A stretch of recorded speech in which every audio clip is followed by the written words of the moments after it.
ఓం శాంతి. Murali date 26/6/2025. ఈరోజు బాబా చెప్తున్నారు, సుఖపడే రోజులు సమీపంగా ఉన్నాయి. కాబట్టి ఇక్కడ సహనంతో నడవండి. నింద జరిగిన, పొగిడిన, గౌరవంలో అయినా అగౌరవంలో అయినా సుఖ దుఃఖాలు అన్నిటినీ సహించండి. ఎందుకు? సుఖపడే రోజులు చాలా దగ్గరగా ఉన్నాయి. బాబా పిల్లలకు ఒక వార్నింగ్ ఇస్తున్నాడు. ఏంటి? ఎప్పుడూ కూడా తండ్రి పైన అలగకండి. బాబాతో అలిగితే ఏమవుతుంది? సద్గతి నుండి దూరమైపోతారు. అలిగే వారికి కఠిన శిక్షలు లభిస్తాయి. పరస్పరమైన నిమిత్తంగా ఉన్న వారితో అయినా అలిగారు అంటే పూలలాగా అవుతూ అవుతూ ముళ్ళలాగా మారిపోతారు.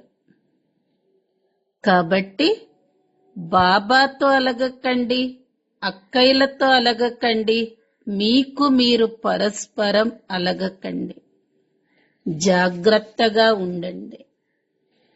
ఏ కారణంతో అయినా చదువు మాత్రం మానేయకూడదు. శిక్షలు చాలా కఠినంగా ఉంటాయి. వాటి నుండి రక్షించుకోవాలి అంటే అన్ని సాంగత్యాలు వదిలి ఒక్క బాబా స్మృతిలో ఉండండి. అలిగే అలవాటును మానేయండి. జ్ఞాన ఇంజెక్షను లేక అంజనం ఇచ్చేవారొక్క బాబా. ఈ అవినాశి డాక్టర్ దగ్గర ఏ విషయం దాచకూడదు. బాబాకి వినిపించటం ద్వారా జాగ్రత్త పరుస్తారు బాబా. ఇది సంగమ సమయం. మనం ఆత్మిక స్థితిలో స్థితి అవ్వాలి. ఎంత ఆత్మిక స్థితిలో స్థితి అవుతామో ఎంత పెద్ద కర్మ భోగమైన శూలం నుండి ముల్లులాగా మారిపోతుంది. యోగ శక్తి గనక ఉంటే తనువు రోగం కూడా పరివర్తన అయిపోతుంది. సదా ఆరోగ్యవంతులుగా ఉంటారు. సంతోష గనితో సదా సంపన్నంగా ఉండాలంటే మన్మనాభవులుగా కండి. యోగి ఎప్పుడూ సంతోష ఖజానాతో సంపన్నంగా ఉంటారు. ఎక్కడ మనస్సు సంతోషంగా ఉంటుందో అక్కడ అన్ని రకాల ప్రాప్తులు లభిస్తాయి. మన్మనాభవుగా ఉంటే సంతోషంగా ఉంటారు. జ్ఞాన ధనం అన్నిటికంటే శ్రేష్టమైన ధనం. ఎక్కడ జ్ఞాన ధనంతో సంపన్నంగా ఉంటారో ప్రకృతి కూడా స్వతహాగా దాసీగా మారిపోతుంది. సర్వ సంబంధాలు ఒక్కరితో జోడించండి. స్మృతి మరియు సేవ, ఈ రెండింటి యొక్క బ్యాలెన్సే ఇదే డబల్ లాక్ అని చెప్తున్నారు బాబా. ఎవరం మనందరం? శ్రేష్టమైన భాగ్యవంతులం. ఏం చెయ్యాలి? ఆత్మిక స్థితిలో స్థితవ్వాలి. బాబా స్మృతిలో ఉండాలి. అప్పుడు అన్ని పరివర్తన అయిపోతాయి అన్నారు బాబా. ఈ రోజటి మధుర మహావాక్యాలు. మధురమైన పిల్లలు, ఇప్పుడు మీరు నిందాస్తుతి, మానవమానాలు, సుఖ దుఃఖాలు అన్నింటినీ సహించాలి. మీ సుఖమయమైన రోజులు ఇప్పుడు సమీపంగా వస్తున్నాయి. ప్రశ్న: బాబా తమ బ్రాహ్మణ పిల్లలకు ఏ ఒక్క వార్నింగ్ ను ఇస్తారు? జవాబు: పిల్లలు ఎప్పుడూ తండ్రిపై అలగకూడదు. బాబాపై అలిగినట్లయితే సద్గతి నుండి కూడా దూరమైపోతారు. ఇలా అలిగే వారికి చాలా కఠినమైన శిక్ష ఉంటుంది అని బాబా వార్నింగ్ ఇస్తారు. పరస్పరంలో లేక బ్రాహ్మణితో కూడా అలిగినట్లయితే పూలలాగా అవుతూ అవుతూ ముళ్ళగా మారిపోతారు. కావున చాలా చాలా జాగ్రత్తగా ఉండండి. పాట: ధైర్యంగా ఉండండి మానవులు, ధైర్యంగా ఉండండి. ఓం శాంతి. మధురాతి మధురమైన చాలా కాలం తర్వాత కలిసిన పిల్లలు పాటను విన్నారు. పిల్లలైన మీ జన్మ జన్మాంతరాల దుఃఖాలేవైతే ఉన్నాయో అవన్నీ దూరమైపోవాలి.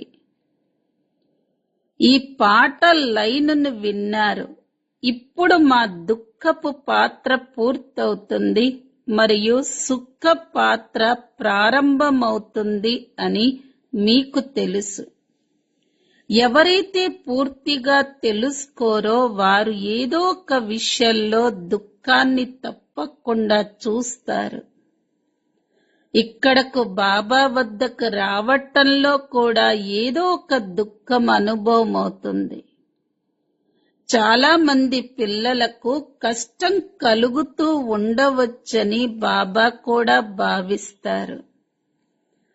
తీర్థయాత్రలకు వెళ్ళినప్పుడు ఒక్కోసారి జనం చాలా ఎక్కువైపోతారు, వర్షాలు పడతాయి, ఒక్కోసారి తుఫాన్లు కూడా వచ్చేస్తాయి. సత్యమైన భక్తులు ఎవరైతే ఉంటారో వారు ఏమైనా భగవంతుడు వద్దకు వెళతారా? అక్కడ భగవంతుడు ఉన్నాడు అని భావిస్తూనే యాత్రలకు వెళతారు. మనుషులకు లెక్కలేనంత మంది భగవంతుళ్ళున్నారు. కావున వారిలో మంచిగా దృఢ నిశ్చయంతో ఉండే వారిలో ఏం జరిగినా నష్టం లేదు. మంచి పనులకు ఎల్లప్పుడూ విఘ్నాలు కలుగుతూ ఉంటాయి. అంత మాత్రాన తిరిగి వెళ్ళిపోం కదా అని అంటారు. కొందరైతే తిరిగి వెళ్ళిపోతారు కూడా. ఒక్కోసారి విఘ్నాలొస్తాయి, ఒక్కోసారి విఘ్నాలు రావు. పిల్లలు, ఇది కూడా మీ యాత్రనే అని బాబా అంటారు. మేము అనంతమైన తండ్రి వద్దకు వెళతాము అని మీరంటారు. ఆ తండ్రి అందరి దుఃఖాలను హరించేవాడు. ఈ నిశ్చయం ఉంది. ఈ మధ్య మధుబన్కి ఎంత మంది వస్తున్నారో చూడండి. చాలా మందికి ఇబ్బంది కలుగుతుందేమోనని బాబాకు చింత ఉంటుంది. కింద పడుకోవలసి వస్తుంది. పిల్లలను కింద పడుకోపెట్టటం తండ్రికి ఇష్టముండదు కదా. కానీ డ్రామానుసారంగా చాలా ఎక్కువ మంది వచ్చేస్తారు. అలా కల్పపూర్వం కూడా జరిగింది, మళ్ళీ జరుగుతుంది. ఇందులో ఎవరూ దుఃఖపడకూడదు. చదువుకునేవారు కొందరు రాజులుగా అవుతే కొందరు సామాన్యులుగా కూడా అయిపోతారు అని మీకు తెలుసు. కొందరికి ఉన్నతమైన పదవి, కొందరికి తక్కువ పదవి లభిస్తుంది. కానీ సుఖమైతే తప్పకుండా ఉంటుంది. కొందరు చాలా అపరిపక్వంగా ఉన్నారని, ఏమీ సహించుకోలేరు అని కూడా బాబాకు తెలుసు. వారికి కాస్త కష్టం కలిగితే వారు మేము అనవసరంగా వచ్చాము అని, లేక బ్రాహ్మణి బలవంతంగా తీసుకొచ్చిందని అంటారు. మమ్మల్ని బ్రాహ్మణి అనవసరంగా చిక్కుల్లో పడేసింది అనేవారు కూడా ఉంటారు. వారు విశ్వవిద్యాలయంలోకి వచ్చారు అన్న పూర్తి పరిచయం వారికి ఉండదు. ఈ సమయంలోని చదువు ద్వారా భవిష్యత్తులో కొందరు రాజులుగా అవుతే మరికొందరు సామాన్యులుగా అయిపోతారు. ఇక్కడి వారికి అక్కడి వారికి రాత్రికి పగలకి ఉన్నంత తేడా ఉంటుంది. ఇక్కడ రాజులు దుఃఖితులుగా ఉన్నారు, సామాన్యులు దుఃఖితులుగా ఉన్నారు. అక్కడ ఇరువురు సుఖంగా ఉంటారు. ఇక్కడ ఇది పతిత వికారి ప్రపంచం. కొందరి దగ్గర ఎంతో ధనముంది, కానీ ఆ ధనము సంపద అంతా మట్టిలోనే కలిసిపోతుంది అని బాబా అంటారు. ఈ శరీరం కూడా అంతమైపోతుంది. ఆత్మ వెళ్లి మట్టిలో కలవదు. బిర్లా వంటి ఎందరో గొప్ప గొప్ప షావుకార్లున్నారు. కానీ ఇప్పుడు ఇక ఈ పాత ప్రపంచం మారిపోనున్నదని వారికేం తెలుసు? తెలిస్తే వెంటనే వచ్చేస్తారు. ఇక్కడకు భగవంతుడు వచ్చాడు అని అంటారు. ఎంతైనా ఎక్కడకు వెళతారు? తండ్రి లేకుండా ఎవరికీ సద్గతి లభించదు. ఎవరైనా అలిగితే వారు సద్గతి నుండి అలిగినట్లే అనబడుతుంది. ఇలా ఎందరో అలుగుతూ ఉంటారు, వెళ్ళిపోతూ ఉంటారు. ఆశ్చర్యవంతులై వింటారు, నిశ్చయమేర్పరచుకుంటారు. కొందరైతే వీరు తప్ప ఇంకా ఏ దారి లేదు, వీరి ద్వారానే సుఖశాంతుల వారసత్వం లభిస్తుంది, వీరు లేకుండా సుఖశాంతులు లభించటం అసంభవము అని కూడా భావిస్తారు. ఎప్పుడైతే ధనం ఎక్కువగా ఉంటుందో అప్పుడే సుఖం లభిస్తుంది. ధనంలోనే సుఖం ఉంటుంది కదా. అక్కడ మూలవతనంలో ఆత్మలు శాంతిగా ఉంటాయి. మాకు పాత్ర లేకపోతే మేము సదా అక్కడే ఉంటాము అని కొందరంటారు. అలా అన్నంత మాత్రాన అది జరగదు. ఇది రచింపబడి ఉన్న ఆట అని పిల్లలకు అర్థం చేయించబడింది. ఏదో ఒక సంశయంలోకొచ్చి వదిలి వెళ్ళిపోయేవారు ఎందరో ఉన్నారు. బ్రాహ్మణితో అలిగిపోతారు, లేక పరస్పరం అలిగి చదువును వదిలేస్తారు. ఇప్పుడు మీరు ఇక్కడికి పూలలాగా తయారవ్వటానికొచ్చారు. తప్పకుండా మేము ముళ్ళ నుండి పూలలాగా అవుతున్నాము అని మీరు అర్థం చేసుకుంటారు. పూలలాగా తప్పకుండా అవ్వాలి. కొందరికి సంశయం ఉంటుంది. ఫలానా వారు ఇలా అంటారు, వీరు ఇలా ఉన్నారు, కావున మేము రాము అని అంటారు. అలిగి ఇంట్లో కూర్చుంటారు. అందరితో అలిగితే అలగండి, కానీ ఒక్క తండ్రితో ఎప్పుడూ అలగకండి. శిక్షలు చాలా కఠినమైనవి అని బాబా వార్నింగ్ ఇస్తారు. గర్భంలో కూడా ఏ శిక్షలైతే లభిస్తాయో వాటినన్నింటినీ సాక్షాత్కరింపచేస్తారు. సాక్షాత్కారాలు జరగకుండా శిక్షలు లభించవు. ఇక్కడివి కూడా సాక్షాత్కారం అవుతాయి. మీరు చదువుతూ చదువుతూ పరస్పరం పోట్లాడుకుని అలిగి చదువును వదిలేశారు. మేము తండ్రి ద్వారా చదువుకోవాలి అని పిల్లలైన మీరు భావిస్తారు. చదువును ఎప్పుడూ వదలకండి.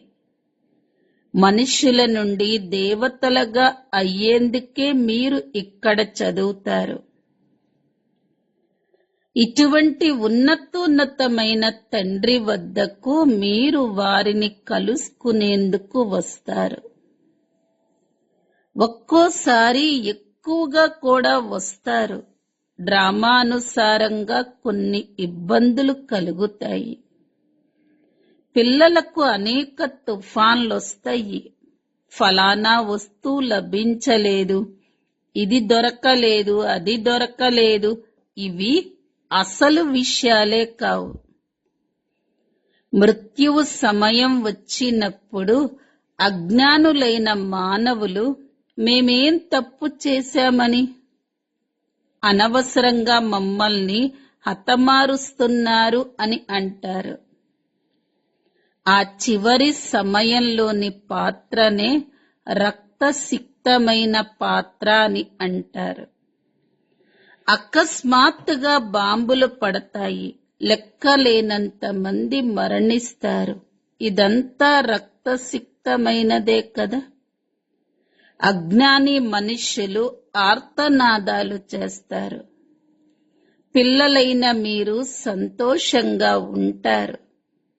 ఎందుకంటే ఈ ప్రపంచ వినాశనం జరిగి తీరవలసిందేనని మీకు తెలుసు.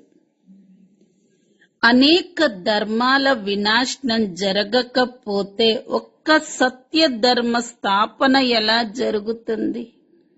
సత్యుగంలో ఒక్క ఆది సనాతన దేవి దేవతా ధర్మం ఉండేది. సత్యుగ ఆదిలో ఏమి ఉండేదో ఎవరికేం తెలుసు? ఇది పురుషోత్తమ సంగమ యుగం. అందరినీ పురుషోత్తములుగా తయారు చేసేందుకే బాబా వచ్చారు. వారందరికీ తండ్రి కదా. మీరు డ్రామాను తెలుసుకున్నారు. అందరూ సత్యుగంలోకి రారు కదా.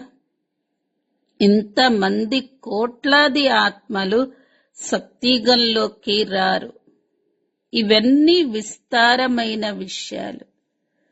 ఏమీ అర్థం చేసుకోని పిల్లలు ఎందరో ఉన్నారు. భక్తి మార్గంలో చిక్కుకుని ఉన్నారు. బుద్ధిలో జ్ఞానం నిలవదు. భక్తి బాగా అలవాటైపోయింది. భగవంతుడు ఏం చెయ్యలేడు. చనిపోయిన వారిని కూడా తాను బ్రతికించగలడు అని అంటారు. బాబా వద్దకొస్తారు. ఫలానా వ్యక్తి అయితే చనిపోయిన వారిని బ్రతికించాడు, భగవంతుడది చెయ్యలేడా అని అంటారు.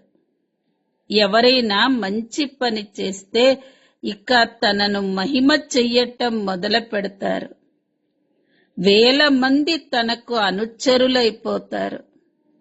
మీ వద్దకైతే చాలా తక్కువ మంది వస్తారు. స్వయంగా భగవంతుడే చదివిస్తుంటే ఇంత కొద్ది మందే ఉన్నారేంటి అని చాలా మంది అడుగుతారు. అరే, ఇక్కడైతే మరణించవలసి ఉంటుంది. అక్కడ కేవలం కర్ణరసమే. కూర్చొని చాలా అట్టహాసంగా గీతను వినిపిస్తారు. శక్తులు వింటారు. ఇక్కడ కర్ణరసం విషయం లేదు. మీతో కేవలం తండ్రిని స్మృతి చెయ్యండి అని చెప్పటం జరుగుతుంది. గీతలో కూడా మన్మనాభవ అన్న పదముంది. బాబాని స్మృతి చేసినట్లయితే వికర్మలు వినాశనం అవుతాయి. బ్రాహ్మణితో సెంటర్తో అలిగితే కనీసం ఇతర సాంగత్యాలన్నీ వదిలి స్వయాన్ని ఆత్మగా భావిస్తూ ఒక్క బాబానే స్మృతి చెయ్యండి. ఒక్క బాబానే పతిత పావనుడు. కేవలం బాబాని స్మృతి చేస్తూ ఉండండి. స్వదర్శన చక్రాన్ని తిప్పుతూ ఉండండి. ఈ కాస్త స్మృతి చేసిన స్వర్గంలోకి తప్పకుండా వస్తారు. పురుషార్థం అనుసారంగానే స్వర్గంలో ఉన్నత పదవిని పొందుతారు. ప్రజలను తయారు చేసుకోవలసి ఉంటుంది, లేకపోతే రాజ్యం ఎలా చెయ్యగలరు? ఎవరైతే బాగా కష్టపడతారో వారే ఉన్నత పదవిని పొందగలరు. ఉన్నత పదవి కోసమే ఎంతగానో కష్టపడుతూ ఉంటారు. పురుషార్థం లేకుండా ఎవరూ ఉండలేరు. ఉన్నతోన్నతుడు పతిత పావనుడు ఒక్క బాబానే అని పిల్లలైన మీకు తెలుసు. మనుష్యులు మహిమ చేస్తారు, కానీ దాని భావాన్ని అర్థం చేసుకోరు. భారతదేశం ఎంత షావుకారుగా ఉండేది. భారతదేశం స్వర్గం, ప్రపంచంలోని అద్భుతం. ఇక్కడవి మాయ యొక్క 7 అద్భుతాలు. మొత్తం డ్రామాలో ఉన్నతమైనది స్వర్గం, నీచాతి నీచమైనది నరకం. ఇప్పుడు మీరు బాబా వద్దకొచ్చారు.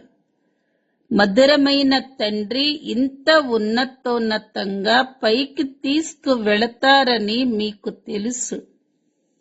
మరి వారిని ఎవరు మర్చిపోగలరు? బయటకు ఎక్కడకు వెళ్ళినా కేవలం ఒక్క విషయాన్ని గుర్తుంచుకోండి. బాబాని స్మృతి చెయ్యండి. బాబానే శ్రీమతాన్నిస్తారు. అదే భగవాను వాచ. అంతేకాని బ్రహ్మ భగవాను వాచ కాదు. పిల్లలు, నేను మిమ్మల్ని ఇంత షావుకారులుగా చేసి వెళ్ళాను, మళ్ళీ మీ దుర్గతి ఏ విధంగా జరిగింది అని అనంతమైన తండ్రి పిల్లల్ని ప్రశ్నిస్తారు. కానీ ఏమీ అర్థం చేసుకోనట్లుగా వింటారు. పిల్లలకు కాస్త ఇబ్బంది కలుగుతుంది. సుఖ దుఃఖాలను, నిందాస్తుతి, మాన అవమానాలను అన్నింటినీ సహించవలసి ఉంటుంది. ఇక్కడ మనుష్యులు ఎలా ఉన్నారో చూడండి. ప్రధానమంత్రిని కూడా రాళ్లతో కొట్టడానికి వెనకాడరు. స్కూలు పిల్లల్లో ఉడుకు రక్తం ఉంటుంది అని అంటారు. వారిని ఎంతో మహిమ చేస్తారు. వీరు భవిష్యత్తు కోసం కొత్త రక్తం వారు అని భావిస్తారు. కానీ ఆ విద్యార్థులే మళ్ళీ దుఃఖాన్నిచ్చేవారిగా అయిపోతారు. కాలేజీలను కూడా తగలబెట్టేస్తారు. ఒకరికొకరు తిట్టుకుంటూ ఉంటారు. ప్రపంచ పరిస్థితి ఎలా ఉందో బాబా అర్థం చేయిస్తారు. డ్రామాలో పాత్రదారులయ్యి ఉండి కూడా డ్రామా ఆది, మధ్య, అంతాలు మరియు ముఖ్యమైన పాత్రదారులు మొదలైన వారి గురించి తెలుసుకోకపోతే వారిని ఏమంటారు? ఉన్నతోన్నతమైన వారు ఎవరో వారి చరిత్ర గురించి తెలుసుకోవాలి కదా, కానీ వారి గురించి ఏమీ తెలియదు.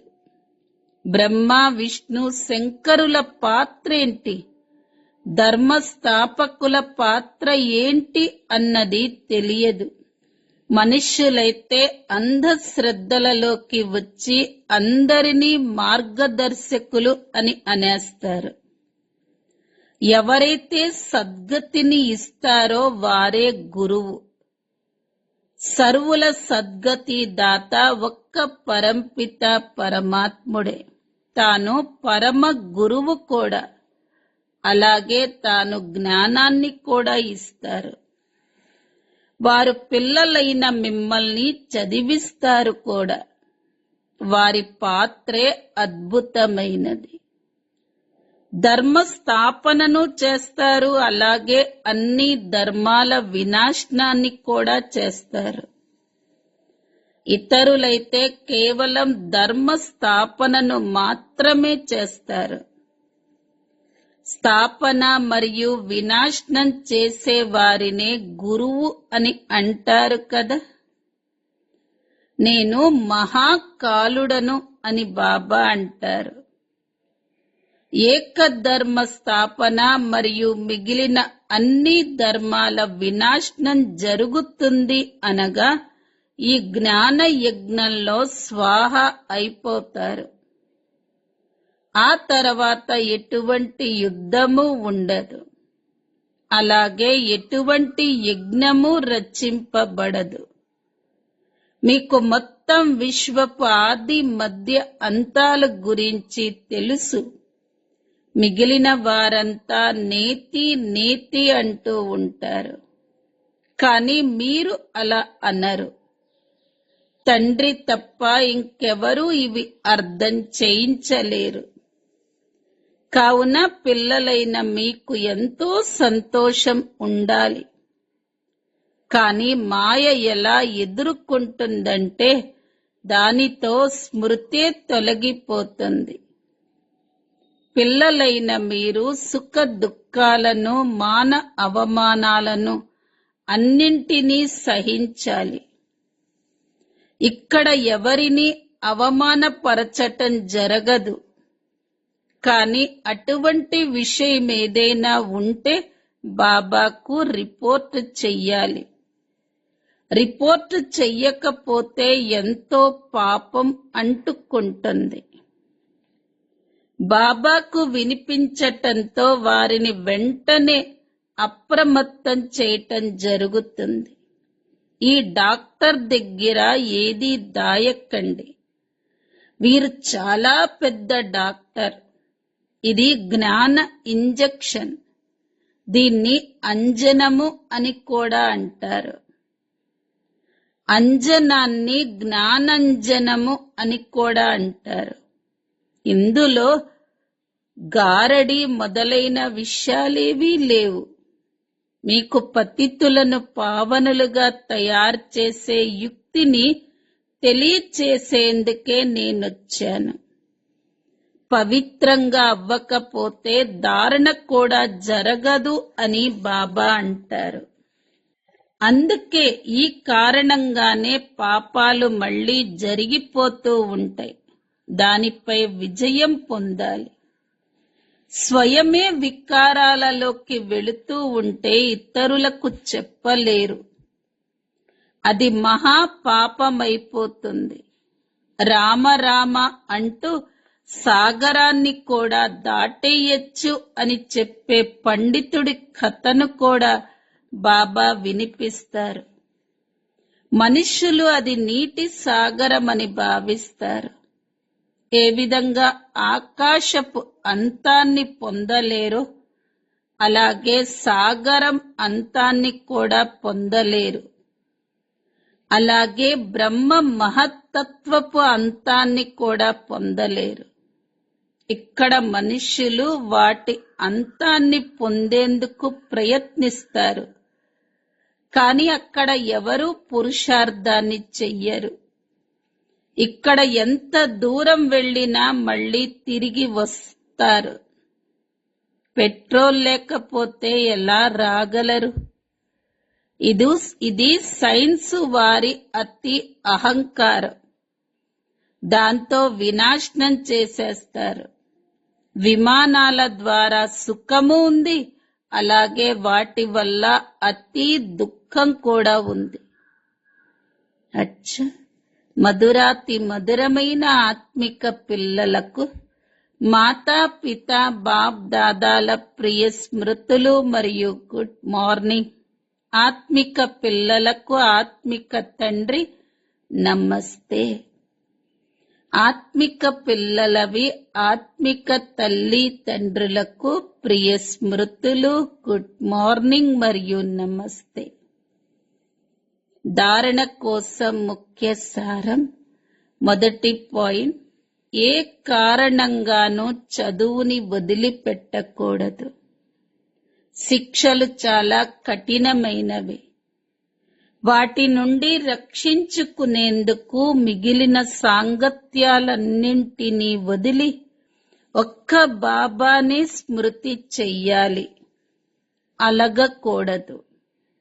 రెండో పాయింట్, జ్ఞానం అనే ఇంజెక్షన్ని లేక అంజనమును ఇచ్చేవారు ఒక్క బాబానే. ఆ అవినాశి సర్జన్ నుండి ఏ విషయాన్ని దాచకూడదు. బాబాకి వినిపించటం ద్వారా వారిని వెంటనే జాగ్రత్త పరుస్తారు. వరదానం: తనువు ఆరోగ్యం, మనస్సులోని సంతోషం మరియు ధన సమృద్ధి ద్వారా శ్రేష్ఠ భాగ్యవానుభవ. సంగమ యుగంలో సదా స్వయంలో స్థితులై ఉండటం ద్వారా తనువు యొక్క కర్మ భోగం శూలం నుండి ముల్లులా అయిపోతుంది. తనువు రోగాన్ని యోగంలోకి పరివర్తన చేసేస్తారు. కావున సదా ఆరోగ్యంగా ఉంటారు. మన్మనాభవులుగా అయిన కారణంగా సంతోషాల గనితో సదా సంపన్నులుగా ఉంటారు. కావున మనస్సు యొక్క సంతోషం కూడా ప్రాప్తిస్తుంది. మరియు జ్ఞానధనం అన్ని ధనాల కంటే శ్రేష్టమైనది. జ్ఞానధనం ఉన్న వారికి ప్రకృతి స్వతహాగా దాసీగా అయిపోతుంది. మరియు సర్వ సంబంధాలు కూడా ఒక్కరితోనే ఉంటాయి. సంపర్కం కూడా హోలీ హంసలతో ఉంటుంది. కావున శ్రేష్ఠ భాగ్యవాన్ అన్న వరదానం స్వతహాగా లభిస్తుంది. స్లోగన్: స్మృతి మరియు సేవ, ఈ రెండింటి బ్యాలెన్స్ డబల్ లాక్. అవ్యక్త ప్రేరణ పాయింట్: ఆత్మిక స్థితిలో ఉండే అభ్యాసం చెయ్యండి, అంతర్ముఖులుగా అవ్వండి. ఏ విధంగా అనేక జన్మల మీ దేహ స్వరూపపు స్మృతి సహజంగా ఉందో, అలాగే మీ అసలైన స్వరూపపు స్మృతి యొక్క అనుభవాన్ని కొద్ది సమయమైనా చెయ్యగలరా?